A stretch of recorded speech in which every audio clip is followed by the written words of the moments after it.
Hi, this is Gary with MACMOST.com. Let me show you some ways that you can use shortcuts on your Mac to organize your files. MACMOST is brought to you thanks to a great group of more than 2,000 supporters. Go to MACMOST.com/Patreon.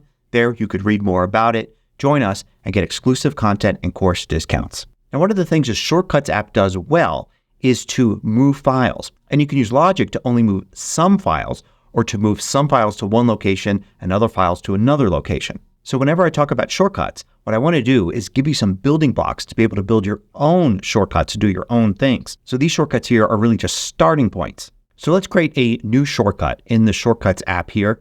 And the first thing I want to do is I'm going to look at the move file command. So I'm going to search for move over here.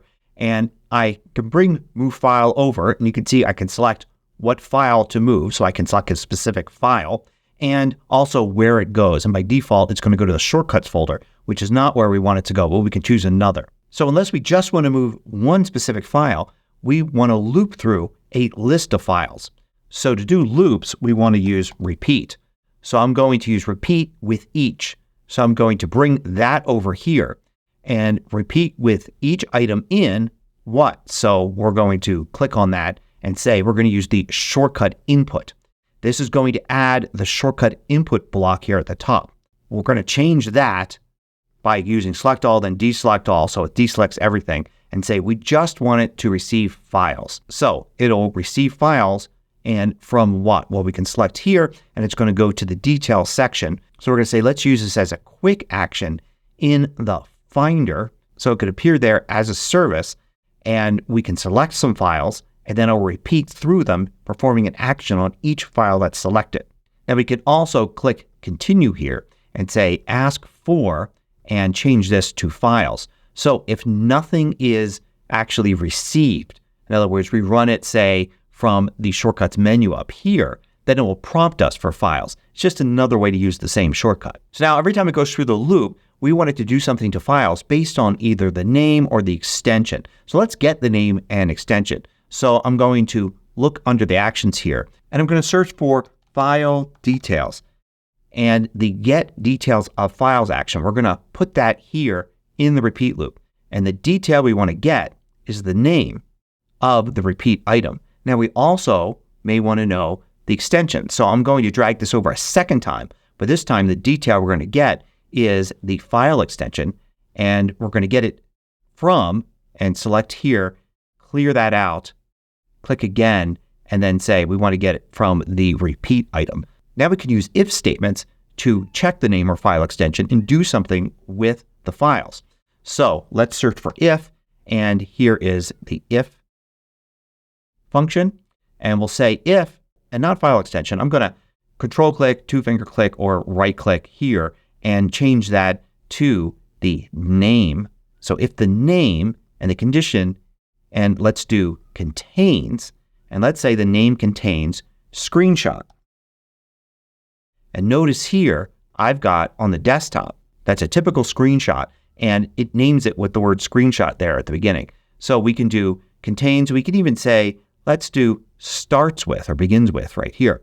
So if the name begins with screenshot, then what? Well, now we go back to our move file command and we're going to stick that in here, and I'll control click here and then say what? The repeat item, move the repeat item to where? I don't want it to move to shortcuts.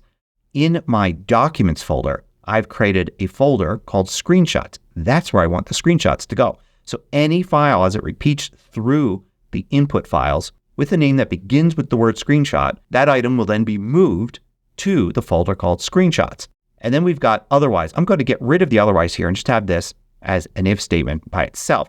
And I'm going to do another one just to show that you don't have to just search for one thing at a time. So we're going to use if again, put it after this end if, and say if, and then we're going to say the file extension in this case, because we get the file extension here, is, and then let's say it's txt. Then we're going to move the file. I'm going to change this to repeat item to where? Not to shortcuts, but again in the documents folder, I've got a folder called text files. So anything with the extension txt is going to get moved to text files. I can get rid of otherwise.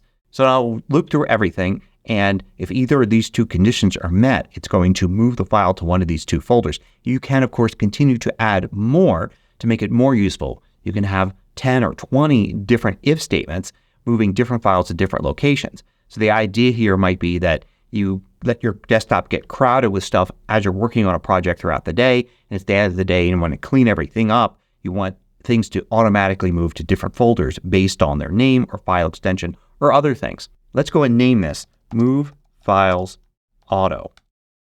And then I'll hide the Shortcuts app. And then if I look here in the Documents folder, there are my text files. There's nothing in there, and there's nothing in Screenshots either. So if I select these two files here, I go to Finder, Services, and there's Move Files Auto. I'm going to run that, and it's going to loop through those, and you can see it moved the Screenshots file to Screenshots, the text file to text files. One thing to note here is that each if statement is going to check the file regardless if the previous one did anything with it. So for instance, if you had a file that had screenshots at the beginning of the file name and it was a text file, then it would move it here and then it should move it there. So that probably shouldn't ever occur. But if you're concerned about that with the conditions you set, you can go ahead and use this otherwise section here and then move each if statement in the otherwise. So in this case, it's going to say if the name begins with screenshot, then move it here. Otherwise, then it's going to check if file extension is txt, then move here. And then you can add otherwise right here as well. And it will keep kind of indenting it and getting deeper and deeper. Now let's create a different shortcut. One that won't automatically move things, but give you a choice of where things go. So I'm going to create a new shortcut here, and I'm going to call this Move Files to. And the idea here is I want to be able to select a bunch of files and move them all to a folder without having to find that folder in the Finder. Matter of fact, I'm going to show you how to be able to drag and drop to have this happen. So I'm going to start off with a menu choice to choose which folder that these files will move to. So let's search for menu, and you can choose from menu here. I'm going to drag that in, and you can set a prompt. So I can say, which folder, and I can choose, let's say, screenshots. I could choose text files, and maybe I could choose another one here like stuff. And then you could see it creates 3 different conditions here. If the answer to this menu choice is screenshots, then all of the commands underneath screenshots will be performed. So what do we want to do? Under screenshots, do we want to move things? Well, we actually don't want to move things because what if there's more than one file? We'd have to do a loop and then move each file in that loop. And we're going to have to do that for text files and for stuff, and maybe you have 10 different choices here. So instead, let's just get the location for each of these options here. So I'm going to search for file here, and there is an action that simply is just file. I'm going to drag that in, and this allows me to select anything, including a folder. I'm going to click there, and I'm going to select the screenshots folder like that. And you can see how it gives me the path there.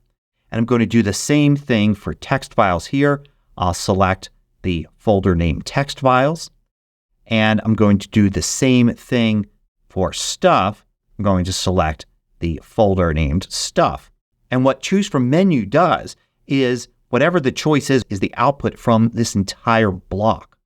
So you choose one of these 3 things, and the output's going to either be the path to screenshots, the path to text files, or the path to stuff. So now we can do our repeat loop, and I can use repeat with each, stick that there at the bottom. So repeat with each item in, not the menu result, but shortcut input, just like before. So we have shortcut input here, and we can have it receive, let's have it just receive files and folders. And the input can come from the services menu in the Finder. We can also set the input here to ask for files like that. So various ways for input to come in. And that's going to repeat with each item in the shortcut input. It's going to move, and this time it's going to move each repeat item to where? Not to shortcuts, but to the menu result. So one of these 3 things based on your choice. So now if I were to select this example file here and then go to Finder, Services, and then Move Files To, it's going to ask me to choose where I want to move it to. And I'll say Text Files. Done. And you can see it moves it to that location. In fact, if I were to select both of these files like that, and I'm actually going to control click on it here and then do a quick action because I enabled quick actions as well and say Move Files To, it'll prompt me, I can say Text Files, and it'll move both of those there to Text Files because it loops through them. But here's the really cool thing that you could do with this. You could go back to the shortcut here and you could do File and Add to Dock. And this will add this shortcut to the dock. And if I look in the dock, I can actually see it here. Now the cool thing about it being in the dock is you can drag and drop to it. So I can take these files here, drag it to the dock, and drag it on top of that. And it will work. And it will move those two things there. And if you want to go for extra credit, you can actually change the shortcut to look for whatever's selected in the Finder and use that instead of shortcut input. And then you can use the pinned menu up here to activate it, and whatever is selected will actually be moved based on your menu choice. All right, so those are useful starting points for building shortcuts that can do all sorts of things to help you keep your files organized. Here's a third shortcut that is something I actually use every single day.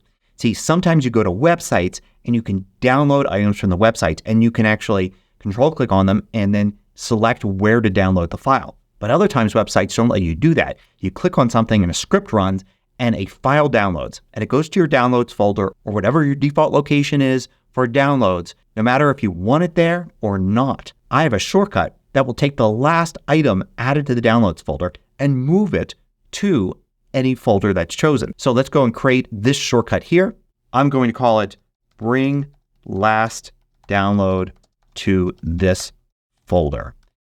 And I'm going to search for Get Contents. And I can use Get Contents of Folder here. And I'm going to get the contents of what folder? And well, I'm going to get the contents of the Downloads folder. And then I'm going to filter. I'm going to filter files here. So the contents of the download folder are going to pass into filter, and then it's going to filter the contents of the folder sorted by either the creation date or last modified date. And I want it to be the latest first and limit it to just one. In other words, give me the latest file in the downloads folder. So that one file now will pass through to the next thing. And that's simply going to be a move file command, and it's going to move the files that come out of the filter.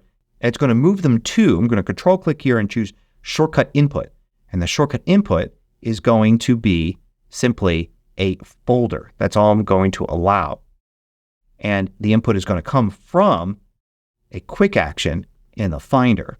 Now let's go ahead and use this. I've got here in my downloads folder a single file here, so it's the latest file to be downloaded. So I don't even have to have the downloads folder open.